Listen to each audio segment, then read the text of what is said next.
what does a guy do at midnight? Close to 11:30 at night? We go pick up a Honda NAVI. Ready, T? Ready. Me too. This is her NAVI. It's green. We didn't know what color we were getting, but it's gonna be green. We gotta go all the way to Wyoming. It's a 4-hour drive. Let's do it.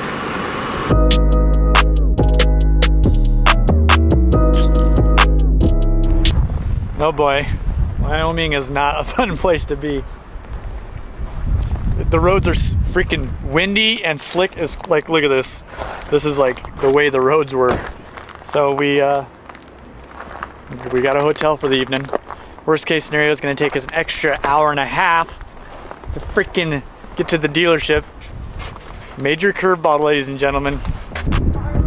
You cold?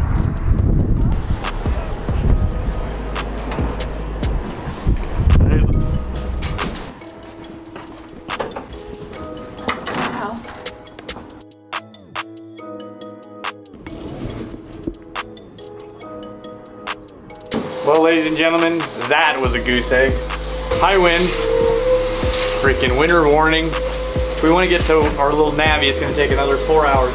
T, let's just go down the stairs here. It's going to take freaking 4 hours. That means it's a 6-hour trip. And we turn around and go 6 hours back. No thanks. We'll do it another day. We'll keep you guys posted.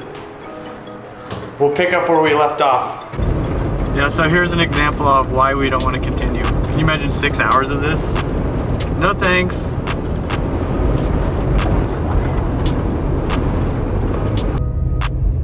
Oopsie poopsie. All right, dudes and dudettes. Round 2 of trying to pick up a Honda NAVI in Wyoming. As you probably know, last time the roads were freaking closed. We got a new truck. We're gonna freaking try to do this again with ease. I am not a Ford man, but this little V6 EcoBoost motor is bueno. It is bueno. Way better than the Toyota Tacoma. We just sold our Toyota Tacoma like 3 weeks ago. We got another car coming, but we are a single car family for right now. So we had to rent this truck. But this thing is just nice. I highly recommend the EcoBoost motor. Very impressive. It's fast. Is it a NAVI? Is it a Honda Navigation? Is that what it is? Because I hear people saying NAVI, but I'm like, I hear people like from Europe or whatever, or England, they're like NAVI. It's the NAVI. But for me, it's the NAVI. I don't know. What's the real name? There she is, Miss America. There she is, it's Miss America. Are we ready to navigate the Honda Navigation? Yes. Navigate all the way to the other side of the world. Casper, Wyoming. Sheesh. You heard it live. On our way.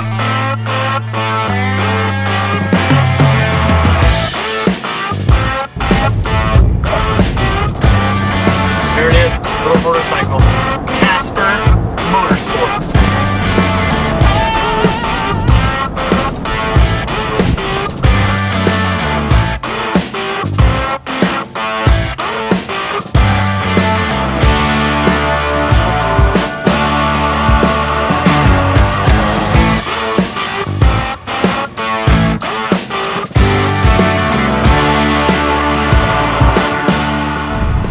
There it is, Jordan with Casper Mountain Motorsports. Oh yeah. First NAVI sold in Wyoming, probably first one owned in Colorado.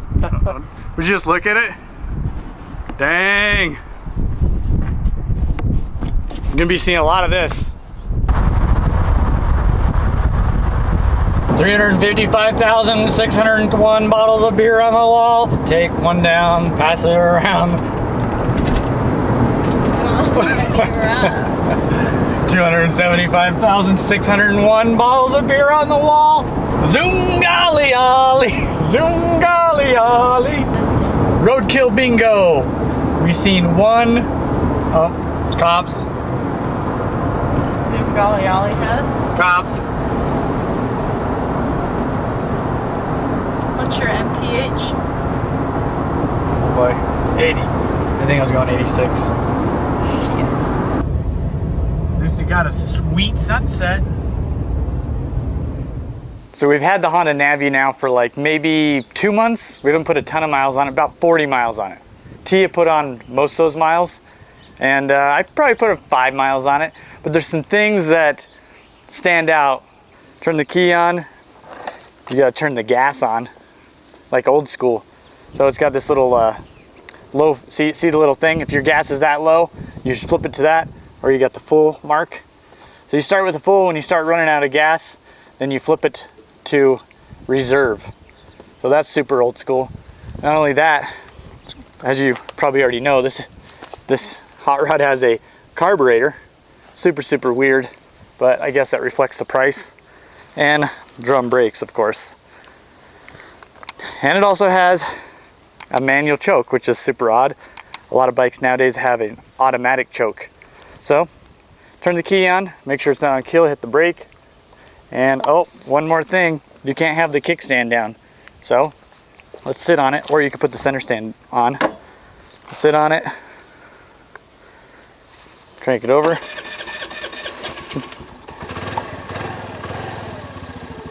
So we just want to let it run long enough so that we can turn the choke off. If we turn the choke off right now, it just doesn't run that well. So let's let this sucker warm up and go for a little ride, and I'll tell you what I like, what I don't like on my first thoughts. It's definitely a goofy looking bike. Tia absolutely loves it. Navi! Navi! All right, what perfect time to do a first ride video than to go get a burrito. Taco burrito. What's that coming out of you, Speedo? So this bike's super weird. The power though, if you compare it to like a new Ruckus, way better. Like check it. We're up to 20 already. Huh? That probably didn't seem like anything, but this is a 109cc freaking hot rod fire breather. If you notice, it only has a brake right here and a rear brake down there, kind of like a motor. They're like seasoning you for a motorcycle. You do have this brake, which I've seen aftermarket. You could buy like this brake lever. By the way, this brake lever is for the emergency brake. You can buy this brake lever so it's not weird looking, so you can use it if you want to. But if you ask me, Honda is getting ready for you to transfer over to like a Grom. Normally this would be your clutch lever. And if I hit this brake down here, this brake is also controlled. Let me show you. Let's pull over really quick. Pull over here. Lady on the patio, I don't want to look weird. Alright, let me show you something. It's got the little center stand or the side stand, but if you put the side stand down, it'll stop running. So here's the front brake. Check it. Front brake. And we're just continuing to squeeze it. See that? See this adjuster? If I adjust this little nut, that's going to adjust that front brake. If you notice, there's another one. Notice if I squeeze the rear brake over here, this one, see that front brake? It's also being squeezed. This is so if I wanted to adjust the rear brake, I would adjust this bottom one. Not only does that rear brake move that, it moves this too. So look at this. So the rear brake also controls this. So it is very targeted to new riders in a major way. Remember, you can't try to start it unless the kickstand's up. The bike is really easy to ride. Anybody could ride it. If you can ride a bicycle, you could ride this bike, literally. And it's not overpowered, look at that.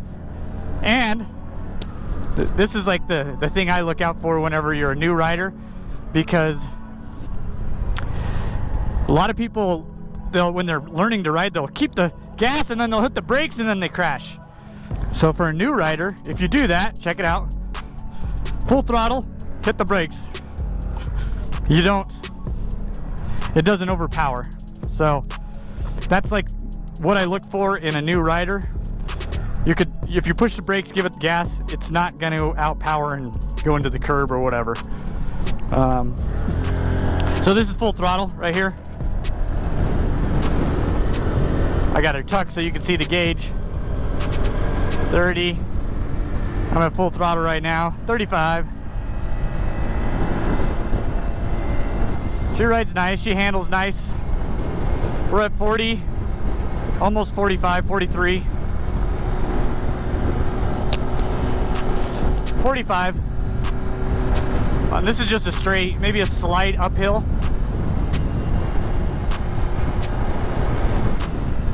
Brakes work really good. See that, huh? Okay, so my biggest complaint, I don't know if you can hear this or not. If you own one of these, you will definitely hear it. So I'm gonna let off the gas. You hear that? See that pop? You hear that? Yeah. That is the pair valve. I can show you how to fix that in a little while. That drives me freaking crazy, that backfiring. This thing's got some storage. It's pretty cool. Storage right over here on the side. Super sweet. We're gonna put a burrito, my friend, in there. Oh yeah. So this street here is 50 miles an hour. See that? 50 mile an hour. We'll see if we can actually keep up. You know how traffic works. Normally if it's 50, people go 55 type thing. She could use a little more power on the bottom, but for a beginner rider, it is really, really good. These bikes are supposed to be $1,800.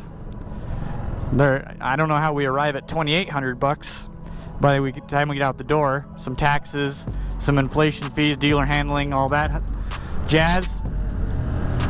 So it's not really $1,800. So I have her balls to the wall, wide open right now, trying to keep up with this white car.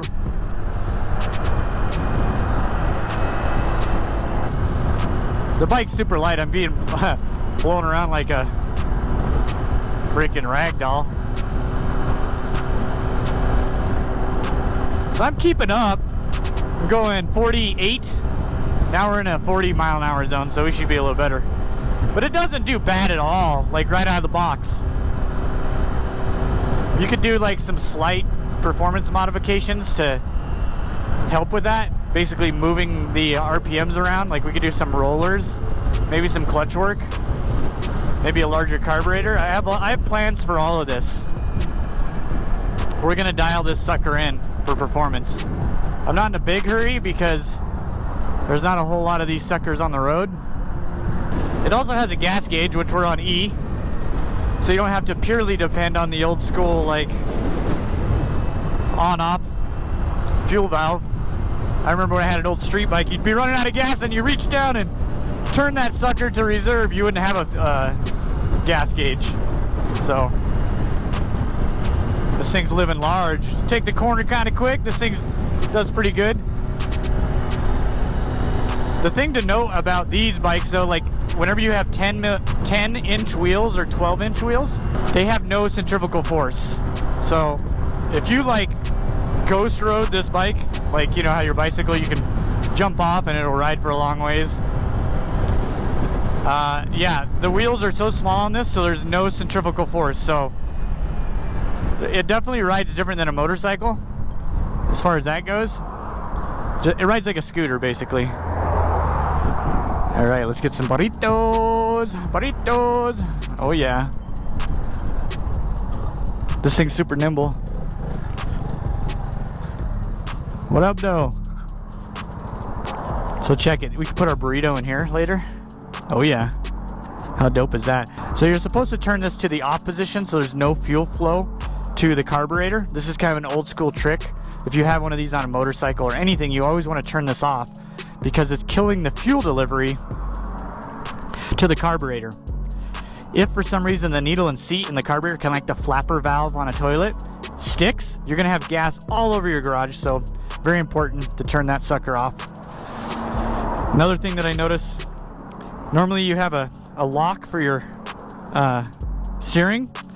That's actually down here, which is kind of weird. Let's try to use it. Yeah, see that? You can lock the steering there. Then you got your little locking gas cap. I don't think we've ever filled this up. Build quality, I would say like normal Honda. It actually really feels like a Honda Metropolitan, like the fit and finish, big time.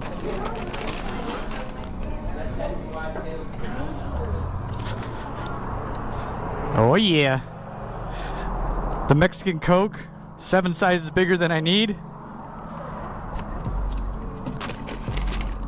Burritos fit right in there. And the sody. Oh yeah. Oh, maybe not quite. Let's give her angle. Oh, there we go. Oh yeah. Fire her up. We don't need the choke because she's already warm.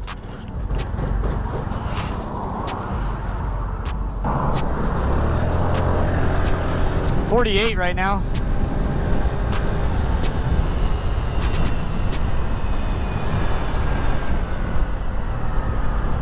For drum brakes, these things work just fine. There's nothing to worry about as far as, dude, they are squeaking a little bit, but remember that's just because they're dirty. I don't think that disc brakes are pretty much overkill on this, I think.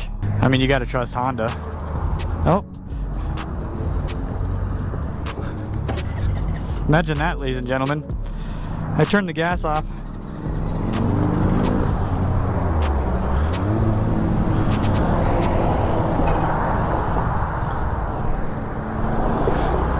Okay, here we go. Turned the gas off when I was chit-chatting with you. I thought I was running out of gas, but nope. Danger! Get on the floor. 50 miles an hour! I don't know if you're gonna pass this guy. I'm passing. I'm passing. 52 mile an hour. I'm wild and crazy, ladies and gentlemen. 52 on a straight is pretty much where you're gonna get. I'm gonna do a bunch of performance parts for these Navis. If you guys want to be some of those beta testers, you know, put a comment down in the in this video. Let me know you want to be a beta tester so I kind of have an idea. The other thing is this throttle was super loose when we got it from the dealer. I'll show you some things to adjust on these to make it, maybe I'll do that in another video. In another video I'll show you all the little adjustments that you can make to, you know, because cables stretch. So after 100 miles your cables are going to be all stretched, you're going to have so much play, your brakes are going to go down to your lever. There's an easy way to adjust those, your cables, all of that. We'll go over all that.